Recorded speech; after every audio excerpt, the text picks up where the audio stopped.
Okay, let's see if this is working.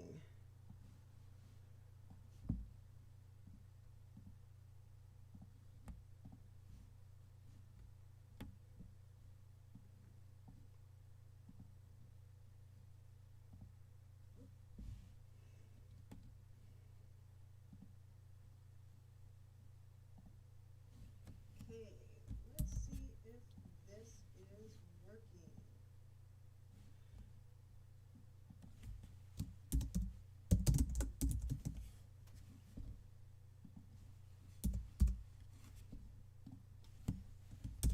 I can hear myself, so.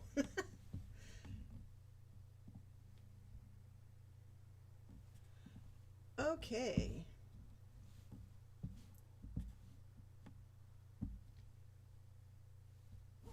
Woohoo! Awesome. Can you hear me now? You know, Murphy's Law says no matter how many times you test things, something will always go awry. So thank you everyone who moved over to this new live stream. I really appreciate your patience today, and I hope you're having a great day so far. So we're just going to hop right into this. Hello, Amaris, and welcome. And hello, River, welcome. I appreciate you guys being here. And if you want, we will just go ahead and get started. So, hello my lovelies, and welcome to my Sunday live stream where we're going to chat about getting started on your history bounding journey. So if you're new here, my name is Althea, and I'm here to talk all about sewing, having ADHD, and all things history bounding and historical clothing so you can creatively thrive through the art of sewing. So today I'm going to be sharing some ideas about how to bring your love of historical dress into your everyday wear. Hi Charlie, hi Lori, welcome today. It's great to see you. Hi Kirsten. It's awesome to see faces in here. Hello Karen. Oh, hello to Sweden. So let's start by what is history bounding. So if you're watching this video, you probably already have a passing familiarity with the notion of history bounding or have an interest in historical clothing. And the basic idea is to adopt historical clothing into our everyday wear. And to tell the truth, you're probably already doing some history bounding. I mean, you may not use that name for it, but, you know, I think I've always been sort of doing this in some way, you know, back in the 1980s when rocks were soft and I was much younger than I am now. You know, when I could fit back into vintage clothing, I would wear a lot of, 1950 suits and hats just sort of in my everyday wear. And it was a lot of fun. Excuse me. And so history bounding is also about doing something unique and special just for yourself. And, a pair of jeans and a t-shirt are just a couple of pieces of clothing that, everyone is familiar with. But they're nothing real special, but you make the jeans like skinny capri jeans. You make the t-shirt a white t-shirt tucked in, add ballet flats and a small wool beret, and suddenly you're history bounding the 1950s and channeling Audrey Hepburn, because when in doubt, always channel Audrey Hepburn. So it doesn't take, huge effort to really spice up your everyday wardrobe with a little bit of historical dress or history bounding. And so this is my first question to you guys. Do you already do some history bounding? What are ways that you already bring that historical dress into your wardrobe and everyday wear? So how do you get started? Well, you may have noticed that I am not a rules kind of gal, so I'm happy to say that there really are no rules when it comes to history bounding or fantasy bounding or really any kind of bounding, because life is too short to wear boring clothes. So the first thing, you want to ask yourself is, what do you want to get out of history bounding? I mean, kind of what's your motivation there? Do you want to look like you've stepped out of a painting? Some people dive in really deep into historical clothing and research and study a period very deeply, and they just kind of embody the look and feel and aesthetic of that time period. So they could, dress in nearly perfect, accurate historical reconstructions of those garments. Dandy Wellington is one that kind of brings to mind, and come to think of it, he's leading a historical clothing cruise as we speak, and I am so jelly. Maybe someday I will get to be able to go on that cruise. The pin set tailoring guy is another one. V. Birchwood is another one that does a lot of, really historically accurate clothing and just kind of wears that every day. Now, another way that you can also do history bounding is just kind of bits and bobs and, subtle nods to not freak out the mundanes. And, it could be tiny little touches like jewelry or small bits of flair. Like this necklace is a reproduction of a Roman necklace. It's just kind of a secret little thing. It's a pretty necklace, and I can wear it with my more modern outfits, but it's my little bit of history bounding. Or these earrings, which I've had since, the 1980s, which makes it and me quite vintage. So you could also do something, somewhere in between those two poles. There's really a vast expanse in there that you can play with historical dress. You have all of history and all of human experience sort of at your fingertips. So go play, have fun, and find your joy in this. Because it's not really all or nothing when it comes to history bounding. You can wear your modern clothes most of the time and have your history bounding pieces to enjoy. My daily wear is some version of jeans or a t-shirt, or looking at leggings and tunics. So, super comfy and modern looking. But there's a lot of ways that I can incorporate history bounding into that. So you can choose to wear historically inspired clothing every day or just occasionally. So, when I feel like it, I can pull out my bounding clothes, or I can put on, a fun necklace or a piece of jewelry. And the thing to remember is that when it comes to history bounding, you make your own rules, so have fun with it. So my next question is, how deep are you wanting to go into history bounding? Where do you want to see it kind of be expressed in your own wardrobe? So share comments down below and let us know what you're thinking. Kirsten shared in the comments that natural fibers and hand embroidering over stains and holes. Yes. In fact, I have a sweater downstairs that I will be mending and embroidering on today because it has a hole in it. Natural fibers are a great way to start sort of bringing that history bounding into your wardrobe in sort of a gradual way, where you can start to find garments that may have a modern cut but are in natural fibers like wool or linen or silk, cotton, those kinds of things, and just kind of start folding things in as you go along. You don't have to do it all at once, unless of course you win the lottery, in which case you could just replace your whole wardrobe. If that is the case, call me, I'll be a consultant. So one of the things that you want to start thinking about is what era sparks you. You don't have to pick just one time period and then do that forever.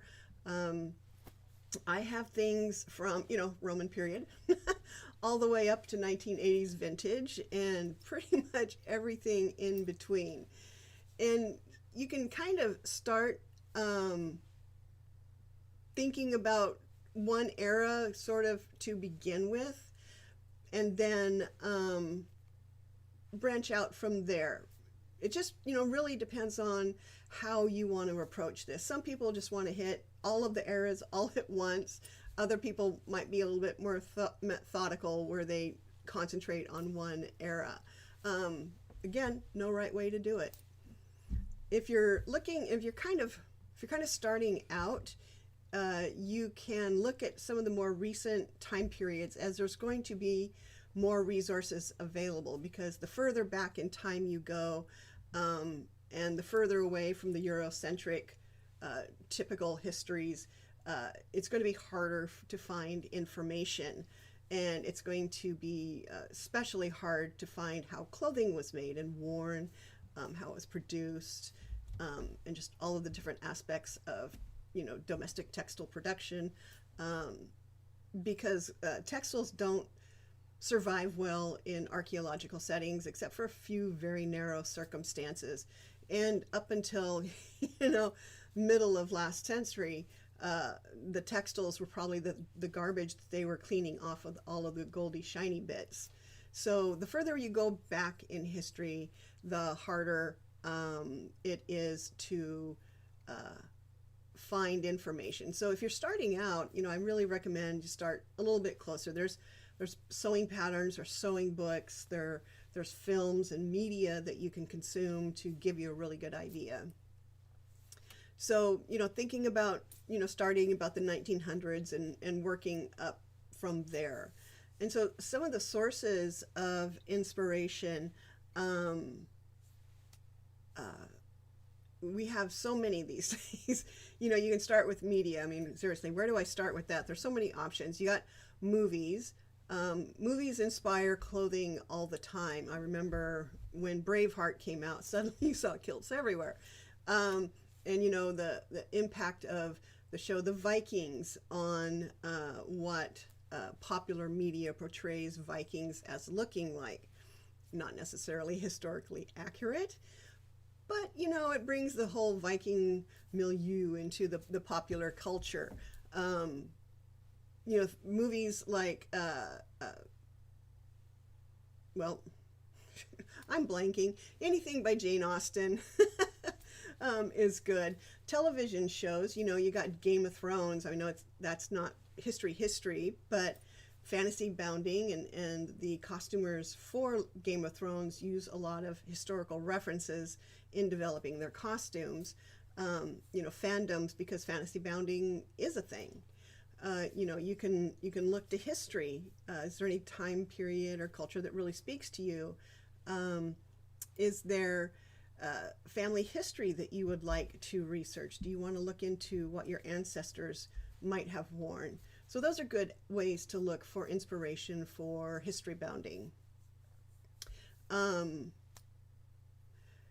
Yeah, Frank, thank you for the comment. I am planning on doing my treadle sewing machine video some point.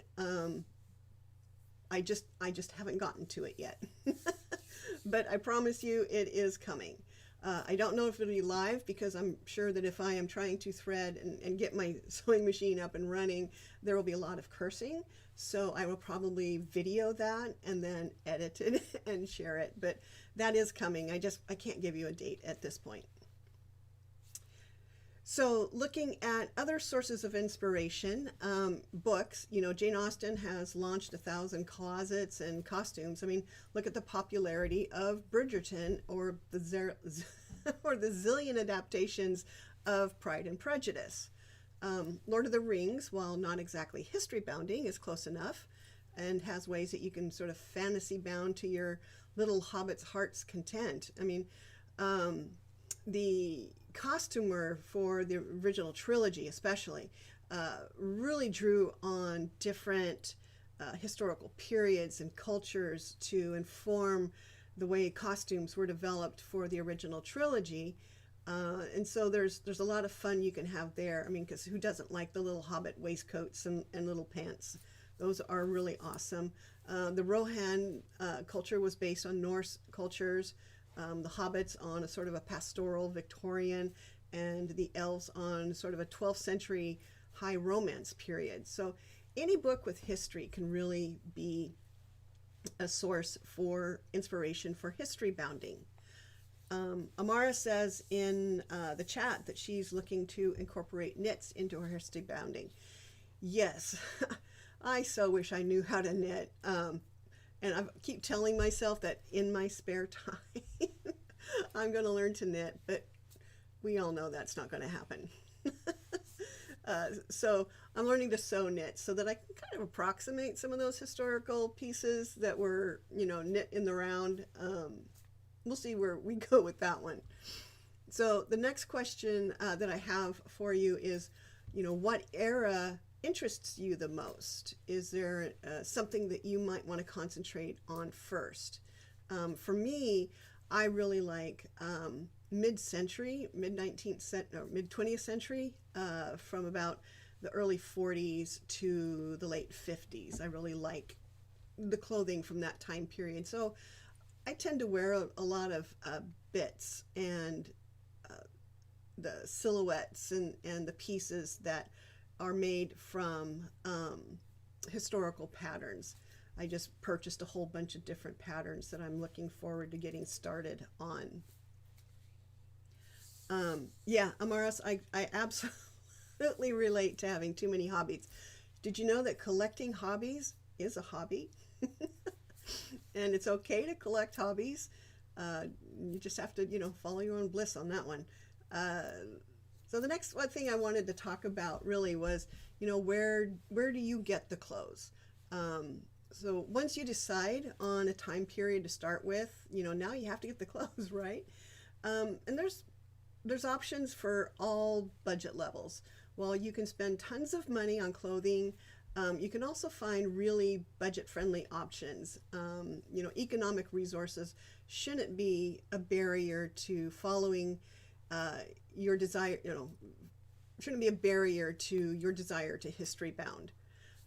River, I absolutely agree with you. I want all the eras, if we really being honest, because there's something to like in pretty much every era, and every culture is just fascinating to me.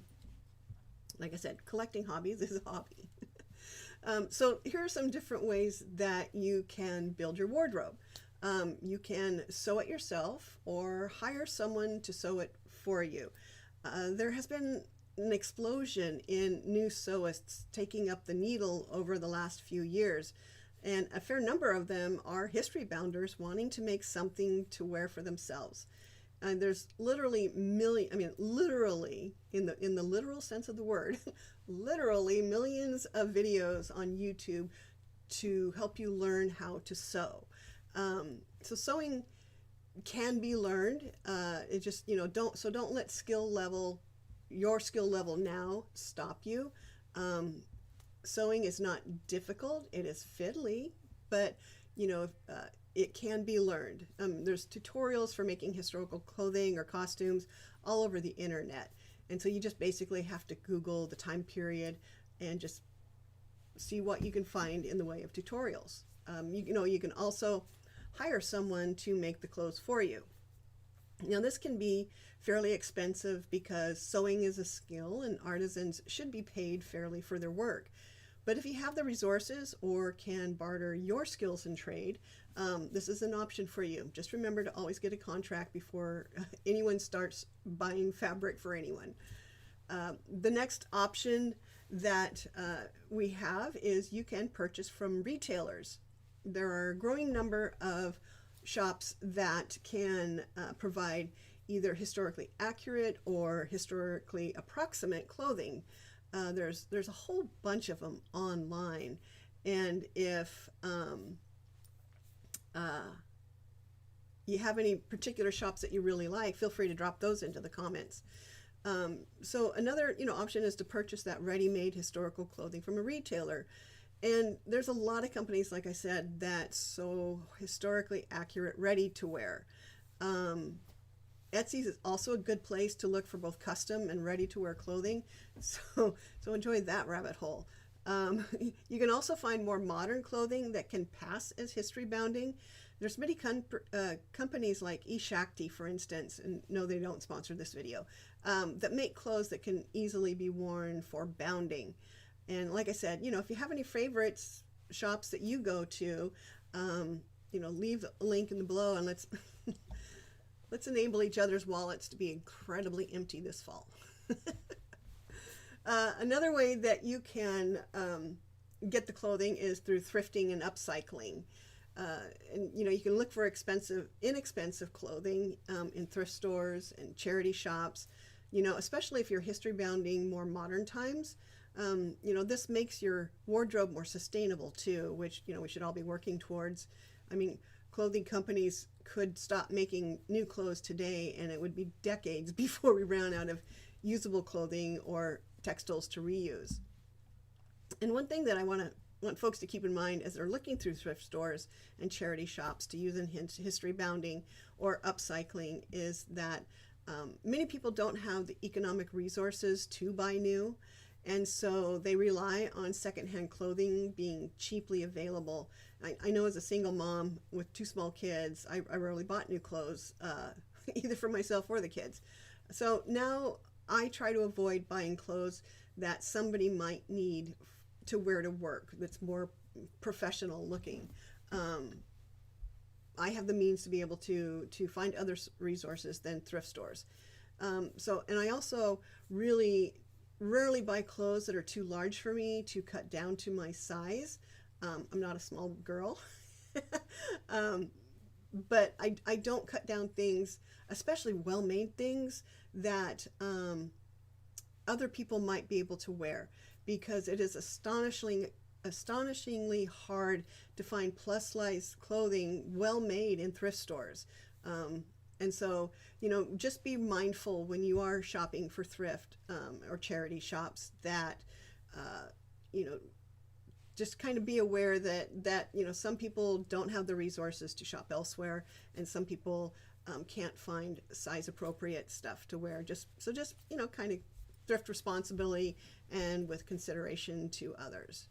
So my next question is, got any secret sauce with others to share on people just starting out on their history bounding journey? Because, the wonderful thing about YouTube and the Facebook group is, we're building a great community around this. And so, feel free to comment with some great suggestions for other people, and let's continue this conversation. So, oh, you're welcome, Karen. Yeah, that's one of my soapboxes is responsible shopping around both sustainability and economics. Going back to the comments, Kirsten mentioned doggy bag sales, curtains, yes, those kinds of things we are also sources.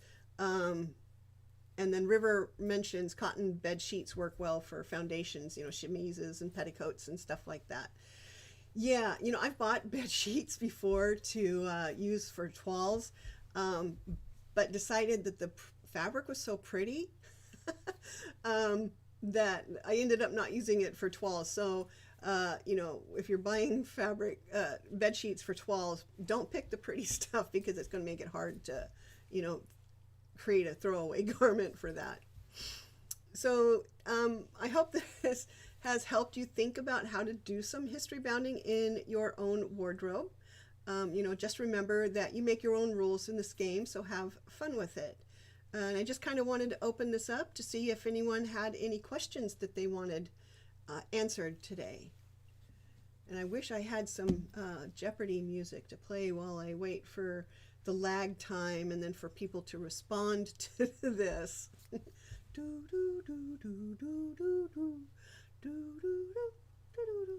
That's the Jeopardy music while I'm waiting to see if anybody has any questions.